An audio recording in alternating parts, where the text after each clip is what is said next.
Mummy இன்னைக்கு வந்து meal maker butter masala and chapati செய்ய போறோம் செல்லம். எப்படி செய்யலாம்னு வாங்க பார்க்கலாம். தேவையான அளவு கொஞ்சம் எண்ணெய் ஊத்திக்கலாம். மசாலா ரெடி பண்ணிக்கலாம். பட்டை 2 துண்டு, லவங்கம், சோம்பு, இஞ்சி, பூண்டு, 3 வெங்காயம் நல்லா வதக்கி விடலாம். 3 தக்காளி எடுத்திருக்கேன். ரொம்ப கோல்டன் ப்ரௌன்ல தேவையில்லை, கண்ணாடி பதத்துக்கு வந்தா போதும். இப்போ எல்லாம் எடுத்து மிக்சியில போட்டு நல்லா அரைச்சிடலாம். 2 பீஸ் பட்டர் எடுத்துக்கலாம். மீன் மேக்கர் சேர்த்துக்கலாம். மீன் மேக்கரை நல்லா ஃப்ரை பண்ணி எடுத்துக்கலாம்.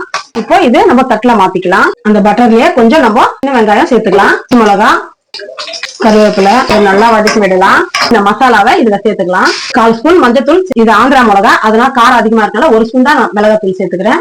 ஒரு 1/2 கப்பு பச்சை பட்டாணி சேர்த்துக்கலாம். மீன் மேக்கரை இதுல சேர்த்துக்கலாம். தண்ணி மிக்ஸ் பண்ணிக்கலாம். ஒரு 5 நிமிஷம் குக் ஆகட்டும். எல்லாம் சேர்த்துக்கலாம். இப்போ கொத்தமல்லி, பட்டர் சேர்த்துக்கலாம். அப்பான சப்பாத்திக்கோ இந்த மீன் மேக்கர் பட்டர் மசாலா தொட்டு சாப்பிட்றப்போ அவ்வளவு சுவையா சூப்பரா இருக்குங்க. நீங்க இதே மாதிரி ட்ரை பண்ணி பாருங்க. ஓகே ஃப்ரெண்ட்ஸ், பாய்.